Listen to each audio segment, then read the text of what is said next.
So today we're going to talk about exactly the real reason why 42 million folks around the world on the brinks of dying from starvation. Has nothing to do with Elon, has nothing to do with the UN. In fact, it has nothing to do with any individual person. It has everything to do with capitalism. Stay tuned.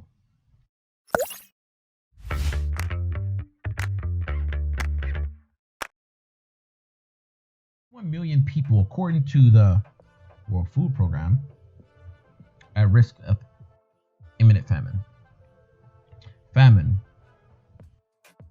As a Westerner, it's very hard to understand what that actually means, because poverty in the West is different than poverty around the world. As a world traveler, I see it. Like, I see kids, 4, 5, 6, 7-year-old, panhandling for food. I see it. I see the sweatshops that these kids are working in because they need to eat and they're contributing to their family. I see that, and a lot of countries around the world live in that space as if it's norm. It's sad, but that's the reality of it. And according to the UN, 41 million people. We're hearing about it now. You know why we're hearing about it? Because Elon Musk says something about it. Not because it's a problem that media deem is really, really important. It's because Elon Musk can drive ad sales. Elon Musk can drive traffic.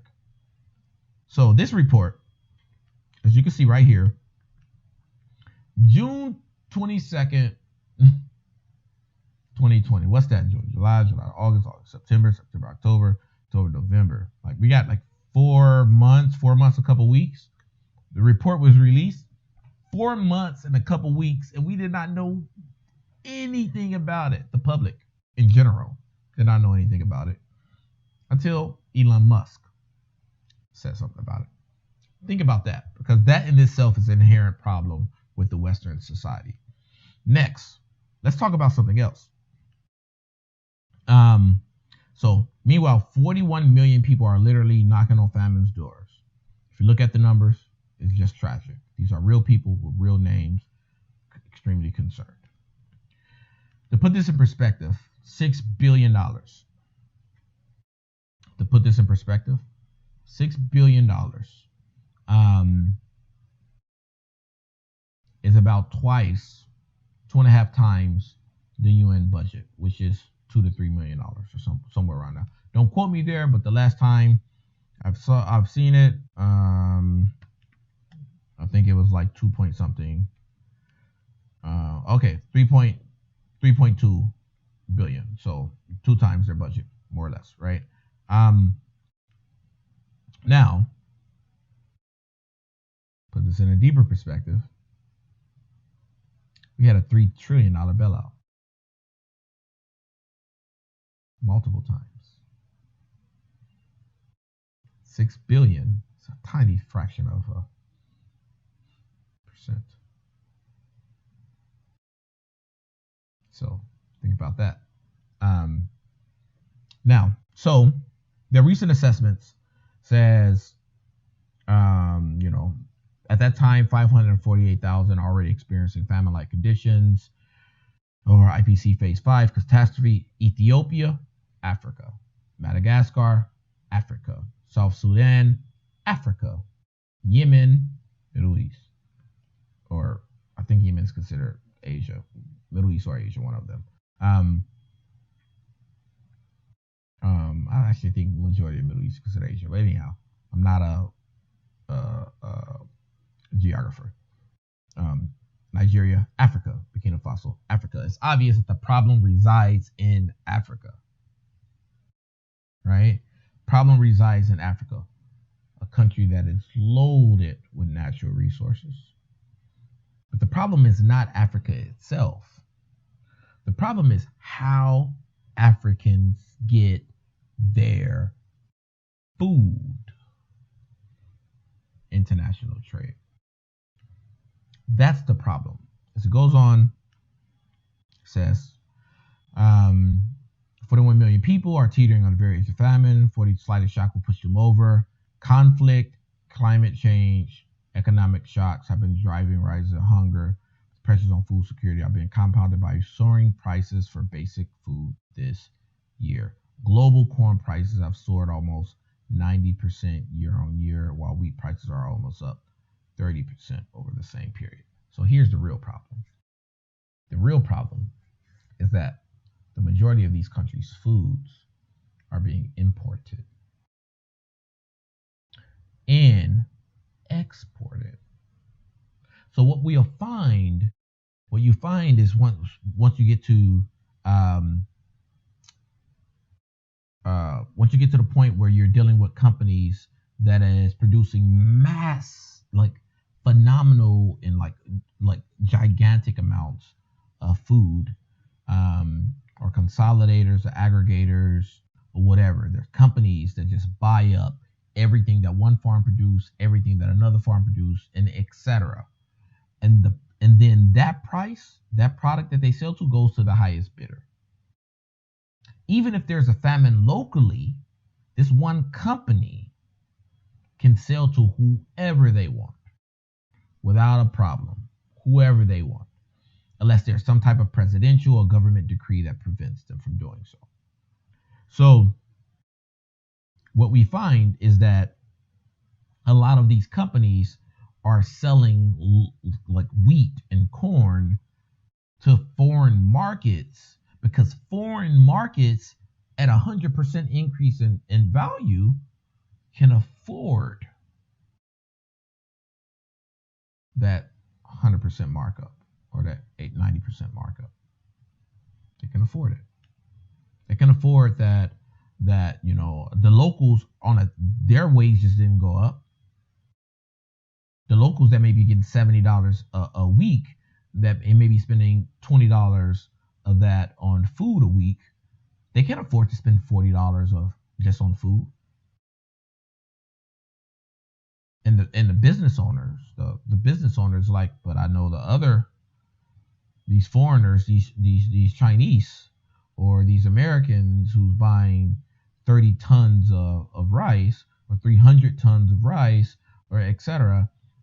can afford to pay these premium prices. So for own self-interest, it goes abroad. And what we find is countries that is actually able to produce food, like Venezuela produces food, the stuff get exported, and then the junk stay behind, and then people not only get high prices, they end up getting mediocre product. This is something that you often find in the coffee trade. In coffee, you go in country, you can find some great coffee in country, but the best coffee of Costa Rica, the best coffee of Ethiopia is never sold in Ethiopia. And in fact, it's usually sold in like some Asian country, because the best coffee goes to the highest bidder. So not only do you have a situation where people are getting mediocre food, you have a situation where they're paying, significant increases in price for this mediocre food. So as we talk about Elon Musk, Elon Musk basically said, look, if the World Food Program can describe on this Twitter thread, right here on this Twitter thread, exactly how 6 billion will solve world hunger, I will sell Tesla stock right now and do it. He's not playing. He has enough money that he can do it. And he don't have to spend the money. Like once you get to a certain amount of money, like it just sits there and makes money for you. So it means very little to him. It's a phone call.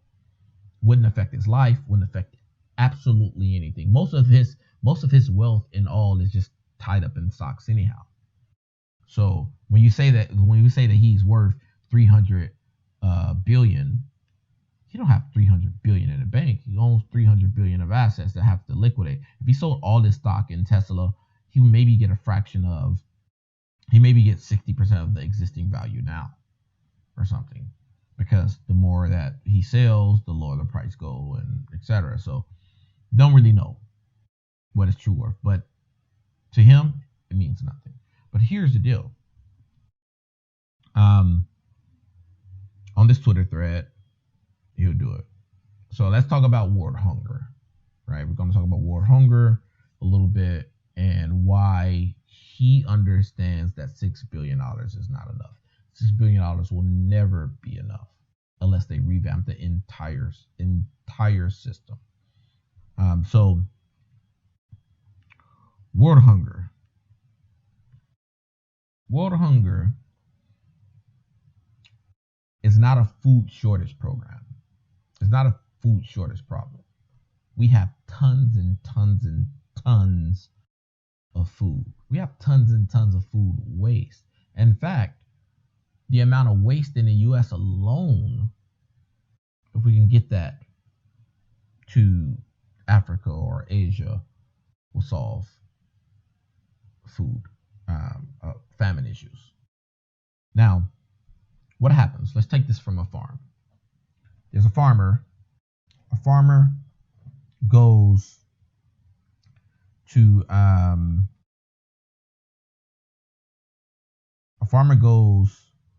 harvest everything that they've grown. Absolutely everything they're grown, they harvest it. Then what else do? They harvest it, and then they sell it. Typically, they sell it to an aggregator. At this point, the aggregator says, I'm going to give you this price for corn, all of your corn at a discount because I'm buying all of it, and go to an aggregator. This aggregator then sells this corn to distributors or other people who needs to buy smaller portions of corn, say cornflakes or Kellogg's, or Jolly Green Giant, or like these companies. At what? A markup. They buy it at a 20% discount. Now the farmers lose their 20% on value, and Kellogg's now get to buy it at a certain price. So like let's use the 30% markup thing. So let's say that the aggregator buys it for 30% markup, right? Let's say I would not do any type of business for 30% markup. I'm usually 300-400% or something. So, but the standard that they try to 30% profit is supposed to be sufficient. Not in my world, I'll tell you that. So we say $1. They sell it to the aggregator for $1. The aggregator, after all expenses, say they sell it for $1.30. This is oversimplification, but this is to get the point across. $1.30. They sell it to Kellogg's.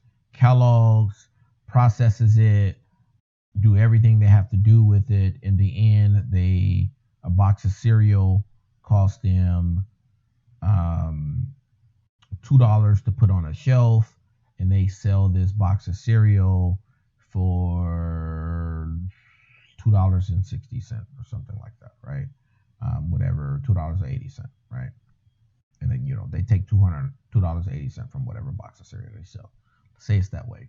The problem with world hunger is that the person who supplies the corn needs to get paid for it. All right? So let's say the UN come and buy the corn from them, right? The UN needs to now pay the trucking company to get the corn to the ports. Let's say they pay the people to truck these goods to the port. Next, the UN needs to pay the shipping company to get this ship over to Ethiopia, right? They're gonna pay tens and thousands of dollars for that, right? Next, because this is a food good, typically it's like there's import duties I don't know what type of relationships they have, but I imagine they have some type of agreement with governments to say that, like, I'm trying to save your people, I shouldn't be charged import duties. But it's Africa, so we don't really know what's going on there. If it takes like payoffs or under the table stuff, or like politics get involved in, or like it's a country friendly with UN, etc. Are they sitting on the UN board, or are they accepted as a in the United Nations? All of that matters, right? Say they get into the country duty free. Now they're gonna have to pay another trucking company to get it over to these locals, right? They get it over to major cities, and often the famines don't happen in these major cities. They happen outside of major cities, because major cities have resources, they have government bodies, they have nonprofits there. It's all these scattered little small villages where people are still working, are still living like hand to mouth, and it's but reliant on the capitalist ecosystem. Here's the hidden problem.